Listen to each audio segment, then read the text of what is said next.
you have to learn to love the questions just as much as the answer, because in fact, in some cases, you don't even get to an answer. You find out you're navigating the wrong path. So the people who say, oh, graduate school is a pay, I can't, that is science. What you're doing as a graduate student is becoming a research scientist, and that's what you do. You work long hours, you're in the lab, you occasionally forego personal hygiene. You know, this is what that is, okay? I bet you Darwin and Newton did not smell very good, all right, is my guess, okay? Newton, while he is discovering calculus, all right, he's probably not saying, oh, I need a shower about now. No, he's pretty focused doing what he's doing, all right? And so that's where I derive my energy to share the passion. Now, I would do so no matter what. But there's a more important reason for doing it. And that is most pure research in the sciences that goes on in America today, that's not product-driven, goes on at universities, and the source of those monies are from public-based, tax-based funding agencies. So, collectively, we pay taxes to the country's portfolio of spending, some of which funds the science that's conducted by scientists. As a result, the science that's done, the scientist that conducts the research, is obligated to the public to share with them the fruits of their research. The public paid for it. And I submit to you that there was an era before that was taken seriously. There's an era where the scientist in the lab would say, the press is beneath me, they'll probably get my story wrong, I don't want to have anything to do with them, leave me alone. That happened only to the peril of the funding stream that went into those labs. And the first person to realize this in a big way was, in fact, Carl Sagan. Because what happened was, he would start bringing science to the public. He did it sort of first and best.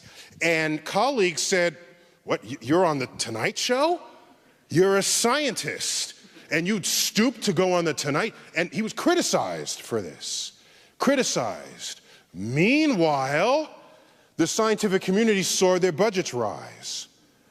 And so in astrophysics, we learned earlier than in other fields, the value, the general value of bringing the fruits of our research to the public. And I can tell you that I don't know if I'm biased, probably I am, but maybe a little bit is not. I think Hubble images are pretty cool. I think these pictures I showed you tonight are kind of awesome. I think all of us, at some point, we look up and wonder what our place is in this universe. And a small fraction of the total population gets to actually call that their career. So at no time do I take it for granted that it is not only a privilege to study the universe, it's an honor to do so with the sanction of those who are taxpayers and who even come out and hear a lecture that I give. Thank you all again. Seattle.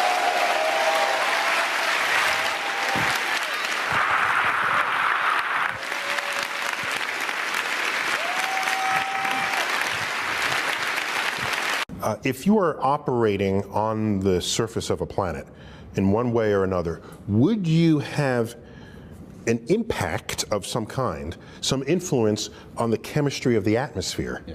Because you can measure the chemistry of an atmosphere from great distances. Mm-hmm. That'll be the first thing. When telescopes aren't good enough to go look at cities or anything going on, you can't do that, all right? Not yet. But between now and when such a day arises, you analyze the atmosphere. And I can tell you a few things. If we find oxygen, we know chemically that oxygen is so highly reactive that you can't possibly have a planet that has oxygen without something constantly generating it. If you removed all plants from this earth, the oxygen would slowly but eventually go away entirely. They make the oxygen. They're sustaining the oxygen. Other things are using the oxygen. You don't find an atmosphere of oxygen. And when I was a kid and I saw Star Trek, where they say, well, let's land on this planet, well, let's beam down to the planet, it's an oxygen, nitrogen atmosphere, and they'd go down and there's no life. No, you're not just looking for a planet that happens to have an oxygen atmosphere. Something is making it actively. So that would be an indication of life. Then, if you find things like smog or other sort of pollutants, that would be the surest sign of the absence of intelligence in who's ever living there. Education, I think, at its best, is not telling you you're wrong or even telling you you're right. It's teaching you how to be curious so that you know how to find an answer. And so if I tell you that if you rub these crystals together, it'll heal you, and you say, oh, wow, that's great, give me them, I'll buy them. You say, well, that's stupid, right? Or if you say, that's ridiculous, get out of here, you know, that is equally as intellectually lazy as it is to accept them. What takes more work is questioning it. Where they come from? What are they made of? What's their chemical composition? Where did you find them? What tests showed that what you're... By the time you ask, the person's gone. They're not going to sell it to you because you asked questions. So the point is, there are people who are being handed their opinions. They're being handed their points of views by people who they do not know how to question. And those are not the seeds of an informed democracy. In fact, that's the beginning of the unraveling of an informed democracy. And the moment somebody's opinion is handed to everybody, that we know what kind of governments those are, and those are not free societies. Those are free societies where your thought is controlled by people. I also think of time as this prison. Time makes us all a prisoner of the present, forever transitioning from our own past into an unknown future. And that's particularly disturbing to me because we can move back and forth in any other coordinate. You know, up and down, left and right, forward and back, but we're stuck in time. We can't move forward or backwards in time arbitrarily. So that coordinate has a kind of a fundamental difference from the other three. Now, my professional ancestors, the earliest astronomers, basically invented timekeeping, all right? So all measures of time historically were derived from cosmic rhythms. So today we would say the rotation of the Earth, but in the day it was the movement of the sun. So that gave you a day, and then the sun's position on the sky throughout the days differed, and temperatures changed, so that gave us the seasons. And then, of course, back then it was the sun doing all this, but we would learn that we rotate and we revolve around the sun. So that took really long to figure out, disturbingly long. I mean, only like 400 years ago. So what it tells you is that you can keep track of time even though you have no freaking idea what's going on. Because all that matters to you is that things repeat. If you have something that repeats predictably, then you have created a timekeeping mechanism. So there's a journalistic urge among science journalists to hang out in the coffee lounges of, I'm stereotyping this, but the sense is correct. Hang out in the coffee lounges of science departments, or in the science workshops where people are reporting the latest results, or you hang out at the editorial offices of Nature magazine or Science magazine. And a research paper gets published that conflicts with previous work or comes out with some new idea. The journalist reports that as truth. That is not a scientific truth. One research paper, refereed and published, does not make a scientific truth.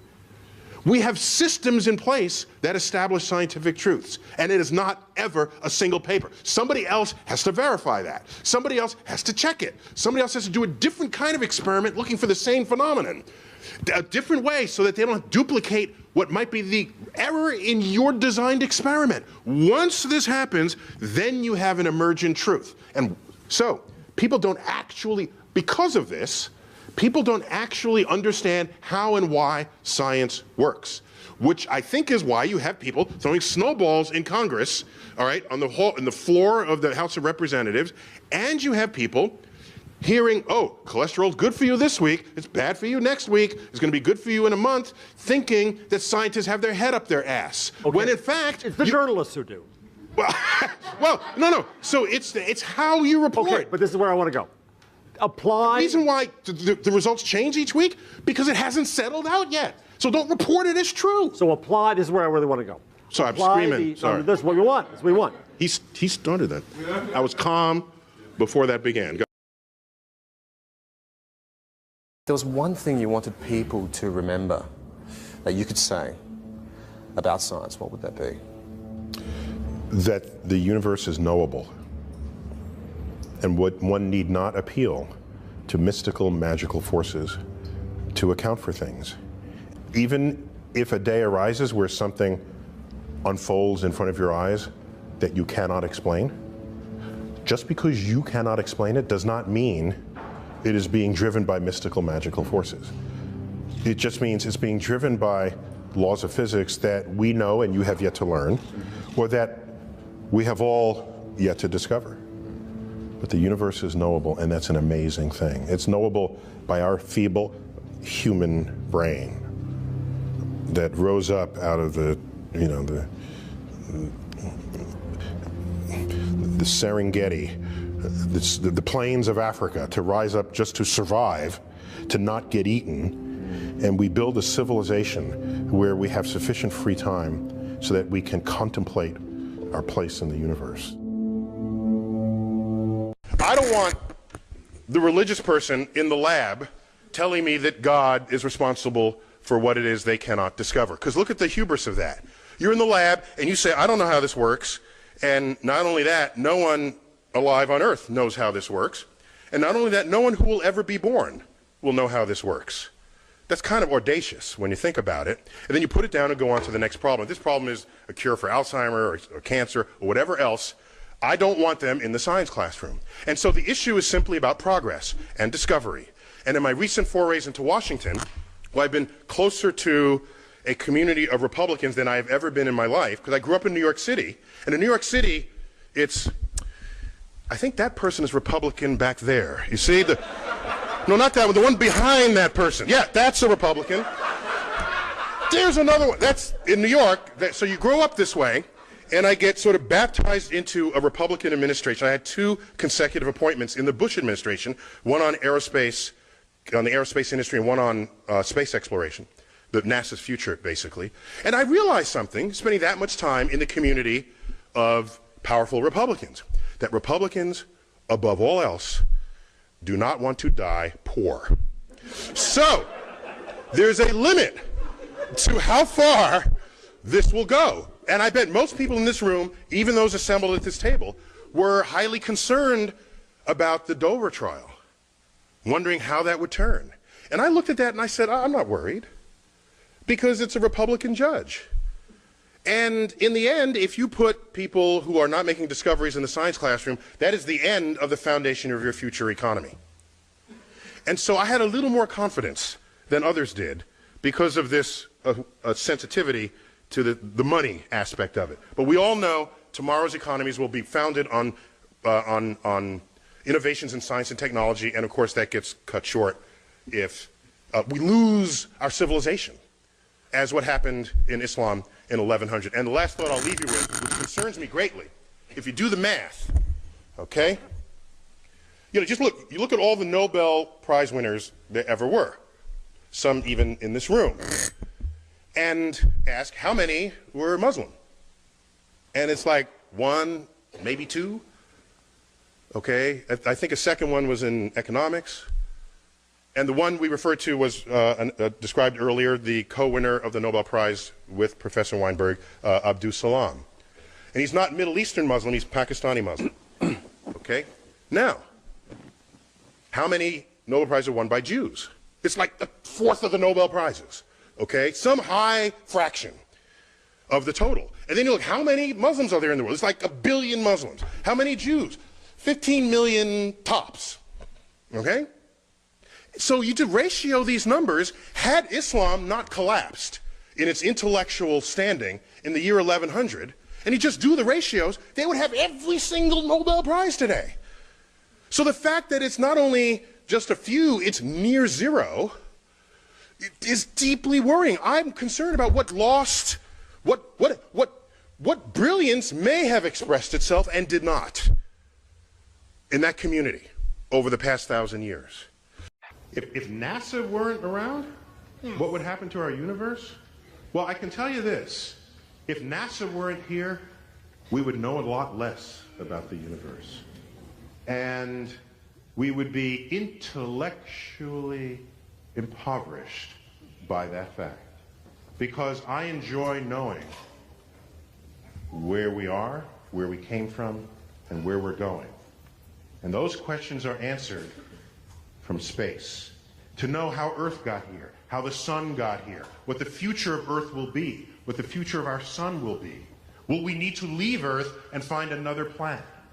All of that comes to us from the discoveries of a space program. Much of those discoveries have come from NASA. So it's not that the universe would be different if NASA never existed. It's that we would be different in a way that I don't even want to think about. So we wouldn't know a single thing about the universe. Yeah, we wouldn't know a single thing about the universe. We'd just be rummaging on Earth's surface thinking that our solutions to all our problems come from looking down rather than from looking up. Napoleon, if you visited his library, it's not just sort of books of world history and battles, it's engineering books, it's physics books. This man wanted to know where his cannonballs would land, all right? He was much more than just sort of a lucky general. He was into the physics, the engineering, and the material science of war. And so he immediately summoned up the 5-volume production of Laplace, read it through, cover to cover, called in Laplace, and said, "Sir, I have the exact quote here. Hang on. Napoleon asked him what role God played in the construction and regulation of the heavens. This is kind of like, that's what Newton would ask, right? Laplace replies, "Sir, I had no need for that hypothesis." And so what concerns me now is, even if you're as brilliant as Newton, you reach a point where you start basking in the majesty of God, and then your discovery stops. It just stops. You're kind of no good anymore for advancing that frontier, waiting for somebody else to come behind you who doesn't have God on the brain and who says, "That's a really cool problem, I want to solve it." They come in and solve it. But look at the time delay. This was a 100-year time delay. And the math that's in perturbation theory is like crumbs for Newton. He could have come up with that. The guy invented calculus just on a dare, practically. When someone asked him, Ike, how come planets orbit in ellipses and not some other shape? And he couldn't answer that. He goes home for 2 months, comes back, out comes integral differential calculus, because he needed that to answer that question. And so this is the kind of mind we were dealing with Newton. He could have gone there, but he didn't. He didn't. His religiosity stopped him. And so we're left with the realization, of course, that intelligent design, while real in the history of science, while real in the presence of sort of philosophical drivers, is nonetheless a philosophy of ignorance. And so, regardless of what our political agenda is, all you have to say is, science is a philosophy of discovery, intelligent design is a philosophy of ignorance. That's all. I don't need to see whether, have you discovered anything lately? If not, get out of the science classroom. But I'm not going to say, don't teach this, because it's real, it happened. So I don't want people to sweep it under the rug, because if you do, you're neglecting something fundamental that's going on in people's minds when they confront things they don't understand. And it happens to the greatest of the minds, as it happens to everyone else, many, if not most other people in the public. If you look at people who are religious today, who are not in conflict with science, they have viewed their religious text as a spiritual, something that gives them spiritual support, not as a science textbook. The conflict in society is when you have those who are still religious, who want to use their religious text as their access point to understanding the natural world. And persistent efforts of the past to make that happen have just simply failed. The Bible does not work as a science textbook. In fact, Galileo knew this, and he himself was a religious man. He's famously quoted as saying, "The Bible tells you how to go to heaven, not how the heavens go." So there's that, but there's also, here's a little bit of intelligent design here. Here's one that wants to accept the science, but then is like what's before the Big Bang. We don't quite know yet, so God was there. So of course, intelligent design is basically a God of the gaps. But my favorite way to end this then is to just reflect on, I want to do it just a fast tirade on stupid design, and this will be fast. Look at all the things that just want to kill us, okay? Most planet orbits are unstable. Star formation is completely inefficient. Most places in the universe will kill life instantly. Instantly. The people that say, oh, the forces of nature are just right for life. Excuse me. Just look at the volume of the universe where you can't live. You will die instantly. That's not what I call the Garden of Eden, all right? Galaxy orbits that we orbit once every couple 100 million years, you're bound to come close to a supernova that will wipe out your ozone layer and kill everybody on the surface who doesn't otherwise have dark skin, because your high energy rays will give you skin cancer. We're on a collision course with the Andromeda Galaxy. Gone is this beautiful spiral that we have. And of course, we're on a one-way expanding universe as we wind down to oblivion, as the temperature of the universe asymptotically approaches absolute zero. That's the universe. Then Earth, volcanoes, tsunami just killed, I think that number's higher, up 200,000 people, floods, tornadoes. None of this is any sign that there's a benevolent anything out there. And this 90% should be 99%, as was earlier noted. That's of all life that has ever lived is now extinct. Inner solar system is a shooting gallery, comets, asteroids, duck. And look how long it took to make multicellular life. Not from the beginning of the Earth. Life happened quickly, but not multicellular life. You needed your cyanobacteria to sort of crank on the oxygen, get the oxygen budget going. Then you could have that's sort of rocket fuel for multicellular creatures. But that took 3.5 billion years. That's hardly an efficient plan with us in mind. And in human beings, this is like the most tragic of them. I don't even include here the expression of free will where people want to kill each other. I'm talking about nature killing us without the help of human beings. Aggressive childhood leukemia, hemophilia, all of this. And we so much praise about the human eye, but anyone who's seen the full breadth of the electromagnetic spectrum will recognize how blind we are. Okay? And part of that blindness means we can't see, we can't detect magnetic fields, ionizing radiation, radon. We are like sitting ducks for ionizing radiation. We have to eat constantly because we're warm-blooded. Crocodile eat a chicken a month, it's fine. Okay? So we're always looking for food. These gases at the bottom, you can't smell them, taste them, you breathe them in, you're dead. Okay? So, I'm almost done. I'm sorry, I'm taking up your time here. So, and with the birth defects, most are unknown. Look at this. Others, it's like abuse and infection and stuff that human beings had something to do with. We have no idea. Oops, I pushed a button by accident, sorry. No idea. No idea. And, and birth defects are tragic. They're tragic, particularly if they happen to the family afflicted by it. And you just look at images of these aborted fetuses because of and most of these are stillborn, others are born with a heart outside the body. And so this is all simply stupid design. And the problem is, if you look for what is intelligent, and yeah, you can find some things that are just really beautiful and really, hey, that's a clever, the ball socket of the shoulder, and a lot of things you can point to, but then you stop looking at all the things that confound that revelation.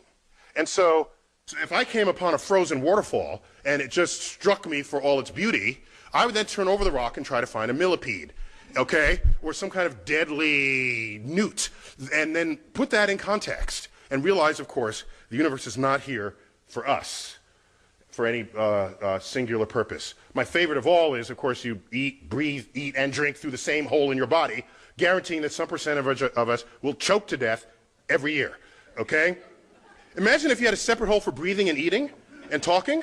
That would be just really cool, right? It was just, you could drink, breathe, and just talk, and you would never choke, all right? And it's not a hard request. Dolphins breathe and eat through different holes in their body. And that's a mammal. So I'm not, you know, this is like Santa Claus could bring this one. And this one, of course, my favorite of all, like, what's this going on between our legs, right? As you've heard, like, you've heard it. It's like an entertainment complex in the middle of a sewage system. No engineer would design that at all, ever. It's like the wrong juxtaposition of elements. What he did was he didn't invoke Zeus to account for the rock that he's standing on or the air he's breathing. It was this point of mystery, and in gets invoked God. This, over time, has been described by philosophers as the God of the gaps. Mm-hmm. If that's where you're going to put your God in this world, then God is an ever-receding pocket of scientific ignorance. If that's how you're going to invoke God, if God is the mystery of the universe, these mysteries, we're tackling these mysteries one by one. If you're going to stay religious at the end of the conversation, God has to be more to you than just where science has yet to tread. So to the person who says maybe dark matter is God, if the only reason why you're saying it's because it's a mystery, then get ready to have that undone. You know, I'd be embarrassed to show an alien that we kill each other to extract energy sources beneath the sands when the universe is full of limitless amounts of starlight. And, oh, by the way, someone once, reading my tweets, someone asked, when I compose my tweets, am I high? You know, so it was weird. One time I was distracted by a doily, and I was concerned that not enough people paused to reflect on the beauty and majesty of a doily. Right? Just think about what a doily is, and it's just to sit under your cup. And so I got to tweet something about that now. Hang on a sec. Let me do this. Just be a moment. That's right, because I'd already started. So my response will be to those who ask, am I high? Knowing that the sky sits above the entire earth. That should tell you that the study of the universe is itself a state of natural high. Tweet. Okay. Congress is considering pulling the plug on the James Webb Space Telescope, which is the successor. Don't get me started. No, I want to get you started. This is the successor to the Hubble, and they say it can peer into the universe and maybe see the moment when the universe was born. I don't even know how that happens. But it costs $6.8 billion. Well, first of all, let's clarify what the NASA budget is. The bank bailout, that sum of money could reach Venus.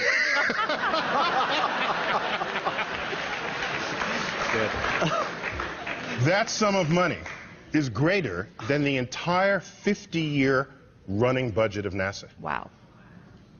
And so when someone says we don't have enough money for this space probe, I'm asking, no, it's not that you don't have enough money. It's that the distribution of money that you're spending is warped in some way, that you are removing the only thing that gives people something to dream about tomorrow. Do you remember the 60s? You remember the 60s and 70s? You didn't have to go more than a week before there's an article in Life magazine, the home of tomorrow, the city of tomorrow, transportation of tomorrow. All that ended. in the 1970s. After we stopped going to the moon, it all ended. We stopped dreaming. And so I worry that decisions that Congress makes doesn't factor in the consequences of those decisions on tomorrow. Tomorrow's gone. You know what? They're playing for tomorrow, metaphoric tomorrow, not the literal tomorrow. They're playing for the quarterly report. They're playing for the next election cycle. And that is mortgaging the actual future of this nation. The rest of the country, the rest of the world is going to just pass us by. I'm going to appeal to you in a way that most people don't. I'm going to tell you things other people are not telling you. You get people who are space enthusiasts, let's go into space, it's our destiny, it's our next, great nations do it. And I look at history and I say, no, you don't know what you're talking about. Here's what we got to do. We've known since the Industrial Revolution and earlier that innovation in science and technology, yes, it'll help defend the nation. But when you're not at war, you know what else innovation in science and technology does? It is the engine of tomorrow's economy. The engine. When Einstein wrote down his equation for the stimulated emission of radiation, which is the foundation of the laser, was he thinking to himself, barcodes?